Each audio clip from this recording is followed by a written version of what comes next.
Hello, I'm Andrew Trickett. I'm the Executive Director of the San Antonio Clean Energy Incubator.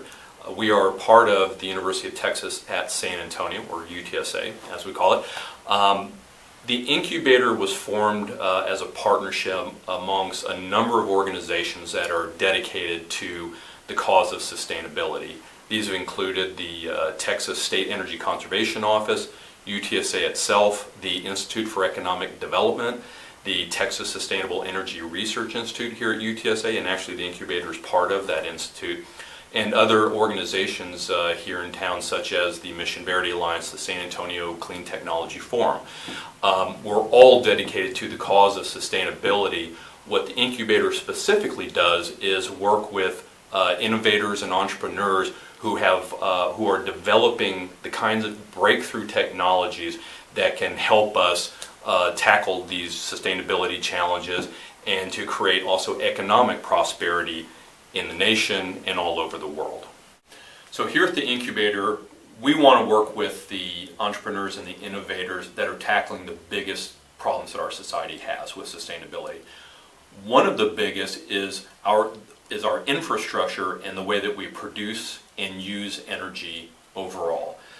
So let's talk about how we do that. Our society is very complex and we produce and use energy in a myriad of different ways, but they can all be kind of boiled down into a simple diagram, which is we produce heat. That heat flows into something that the physicists and engineers call a heat engine. The heat engine is able to take some of that heat and create useful work, but most of that heat does not turn into useful work. It just escapes into the atmosphere in the form of something that we call waste heat. So let's take some examples of what we mean by that. The one you're probably most familiar with is driving your car, right, every day. So what are we doing in relation to this diagram? Well, what we're doing is we're taking a fuel, petroleum, it's being combusted in your engine in the front of your car. That's creating a tremendous amount of heat.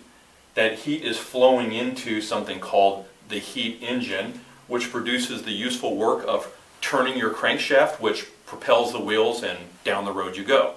So far so good.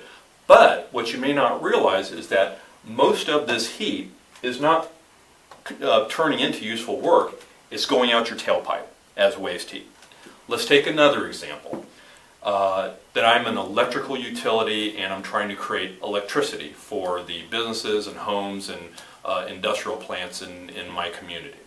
Well, essentially what we're doing is we're taking some sort of fuel, which most of the time is going to be coal, natural gas, or some other fossil fuel. Another example is splitting atoms in a nuclear power plant. Any one of those, again, is creating tremendous amounts of heat. The heat is flowing into a generator. The generator is producing the useful work, otherwise known as the electricity that's flowing through the transmission grid to your house to power your light, power your TV, charge up your iPod. But again, the vast majority of the heat that's produced at those power plants is actually lost as waste heat, again, just going out into the atmosphere. How big a problem is this? I'm going to put it in two different ways. In 2011, the U.S. economy alone, so we're not talking about the rest of the world, just the U.S., lost 55 quadrillion BTUs in the form of waste heat. Quadrillion is a huge number. Quadrillion is 1 million times 1 billion. Now, some of you may be asking, what's a BTU? So let me put it in a different way, a bit simpler way. Over half of the heat that we create from all of the coal that we burn, all the natural gas that we burn, all of the crude oil that we combust, all of the atoms that we split, well over half of it does not turn into useful work. It actually just goes out into the atmosphere in the form of waste heat. So is there some way to exploit and utilize this waste heat, this tremendous resource that we're currently wasting? Is there some way to convert that into useful things for our society, a new way to power our lives? So there actually is a way to utilize this waste heat, and it leverages a scientific principle that was discovered back in the 1820s by a gentleman named Seebeck. That's why it's called the Seebeck effect. And basically how it works is you have a semiconductor in the middle, and you have two plates on both sides of the semiconductor. One is hot, one is cold. And the temperature differential is exploited to create a small amount of direct current electricity. You know, we actually utilize this scientific principle today. One example is NASA actually has these small thermoelectric generators on satellites, where you have a very small scale nuclear reactor within the satellite that produces the heat. Space provides plenty of cold, and they use this to generate electricity to power systems on the satellite today. One example a little closer to home is you can go on to camping equipment websites today, buy a little thermoelectric generator. It's a little device where the campfire produces, feeds the hot side, and a small reservoir where you pour water produces the cold for the cold plate. And you can produce a very small amount of electricity. I'm talking about enough to charge your iPhone for an hour or two.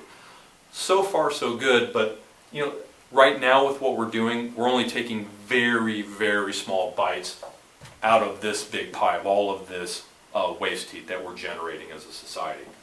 So one of our member companies here at the Incubator, who's called Seebeck Technology, named after the Seebeck effect, this scientist, has spent a tremendous amount of time researching, developing, and designing a thermoelectric generator that can produce electricity on a much larger scale.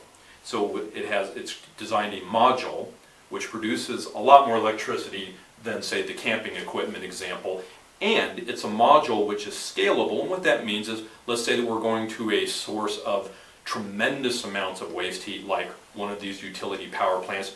We can simply add more and more of these modules, depending upon the amount of waste heat that's available, to create more and more electricity. Where they're at today is they have this design ready to go. They are seeking funding in order to take this to market, to purchase the materials for the first unit, to build it, and to test it, to take it out into the marketplace, to have now a real device that is going to make real impact and take much, much bigger bites out of this pie, out of this currently unexploited resource. So I think it's an exciting technology. It's a great team. I personally have contributed to this campaign. You'll see my name on the list of funders, and I encourage you to support this campaign as well. Thank you very much.